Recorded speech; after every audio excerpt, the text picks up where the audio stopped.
strategy. The final document puts more emphasis on international alliances and organizations. This would become an unprecedented time period for people all over the globe to discuss at length what the New World Order meant to them. People within the media. Does anybody want to talk about the New World Order? Is there a New World Order out there, or is this a vision that exists in the... Yeah, it does have its vision, there's no doubt about that.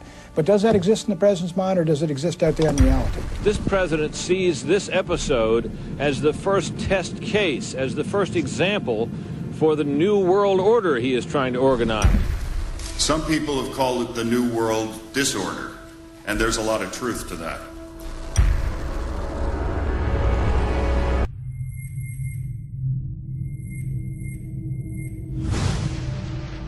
University and institutional chairs. I mean, we're talking a New World Order at Georgetown.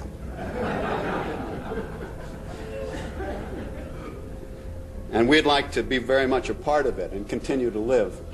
This is a world that is likely to be dominated in the near future, and perhaps longer, by the Gulf War and the New World Order, which is the buzzword of the moment.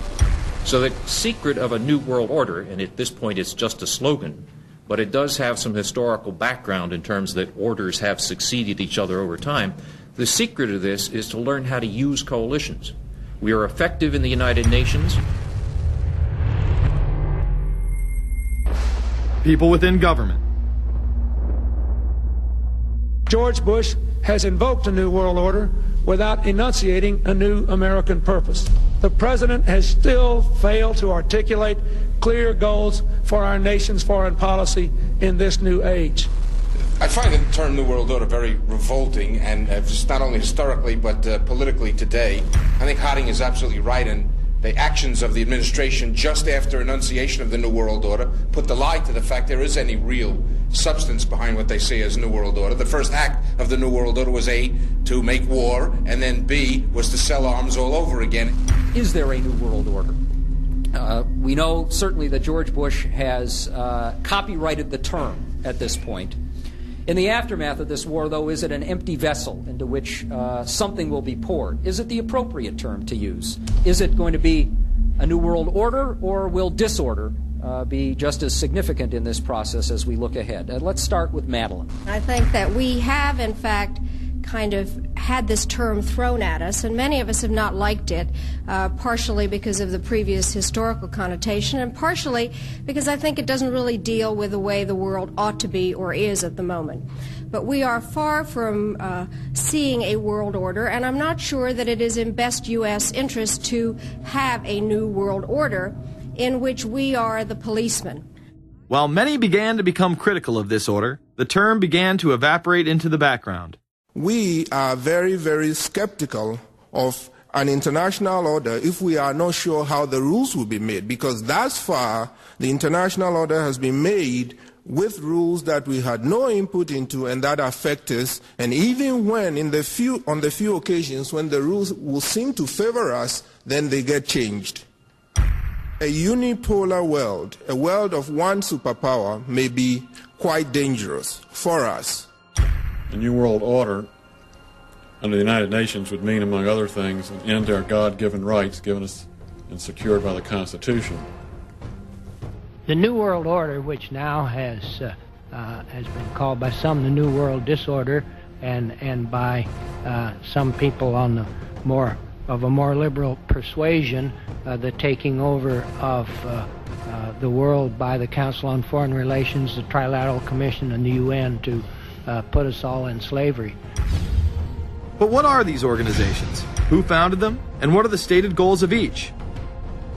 Before we begin with the Council on Foreign Relations, let's delve further into history to understand roundtable groups and their origins. Rhodes, when he died, left his great fortune not to his family, not to his heirs, but for the creation of a secret society. And we know about this because there were some people very intimately involved with this organization who wrote about it. One of the best authors on this topic is Professor Carroll Quigley. He wrote several books, and Tragedy and Hope is the best known of his. He described in detail the secret organization created by Cecil Rhodes And he explains in these books, he knows about them because he was invited by the organization into its inner circle. He was never a member of it, but he was invited in as their historian. And he was allowed to see their secret records and papers and study them for several years. And he knew all the important players, and he understood what it was about, and so he wrote these books. It's an amazing thing because he laid out in great detail what the purpose of the organization was and how they were the major players in all of the big international events since and including World War I. The bottom line is that you take the roots of that organization and you find out that they created in all of the British dependencies what they call roundtable groups. And then around those little roundtable groups they created front groups. And the purpose of these front groups and roundtable groups was to penetrate into the governments of all of these different countries, to penetrate into the media centers, to penetrate into the educational systems. In other words, to penetrate into the social fabric, the power centers of society, and literally take them over from the inside without anybody being aware that they were controlling influence. After World War I, the International League of Nations arose as a precursor to the United Nations in 1919, under what seemed to be the vision of President Woodrow Wilson and his 14 points. The League of Nations was the first attempt at the New World Order, the first attempt at a global government based on the model of collectivism. And it was the brainchild of the elitists, the ancestors of the very people who are still working on this project. They're collectivists, the very wealthy people. They're the ones in this country who dominated the powerful tax-exempt foundations, like the Carnegie Endowment Fund for International Peace, the Rockefeller Funds, the Ford Foundation, and groups like that. These people were on record, even way back then, that they had to have a new world government, and they dreamed of that being embodied in the League of Nations. And they were solidly behind it. And that was one of the reasons those people encouraged the United States into World War I, was because of the crisis of World War I, and that would also condition Americans to thinking of making big changes in their system, because we certainly don't want another war like that, do we? There's that fear angle again. And they thought, well, by being in World War I, then we would be a major participant at the table to carve up the world and create a new world government. And that was to be the League of Nations. Well, what happened to it is that the American people didn't really go for it. Wilson was aware of the elite and their control over society. In his book, The New Freedom, published in 1913, he discussed such a group. Since I entered politics, I have chiefly had men's views confided to me privately. Some of the biggest men in the United States, in the field of commerce and manufacture, are afraid of something. They know that there is a power somewhere so organized, so subtle, so watchful, so interlocked, so complete, so pervasive, that they better not speak above their breath when they speak in condemnation of it. Ultimately, this insight did not spare him from becoming yet another puppet of the global elite. In all of the British dependencies, these organizations, the front groups, were called the Royal Institute for International Affairs. In the United States, they chose a different name. They chose the Council on Foreign Relations, but it held exactly the same relationship to this inner society of Cecil Rhodes. Among the charter members were W. Averill Harriman of Union Banking, then President of the United States Woodrow Wilson's main advisor, Colonel Edward Mendell House, John D. Rockefeller, the founder of Standard Oil,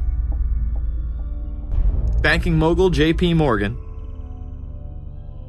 and prominent bankster Paul Warburg. Well, the Council on Foreign Relations exists today. It's probably the most powerful single organization in America. Many observers, including myself, believe that it is the hidden government of the United States. These people are not elected to office, and most Americans don't even know who they are. But they are holding all of the important positions in society. There are only about 4,000 of them in the United States, but I don't care what organization you want to look at, whether it's government, or whether it's universities, or the large media centers, or whatever it is. You look at the people at the tops of those organizations, the owners, the managers, the CEOs, the board of directors, and I'm going to say probably 80 to 90% of the great power centers of America are dominated by just those 4,000 people who are members of the Council on Foreign Relations.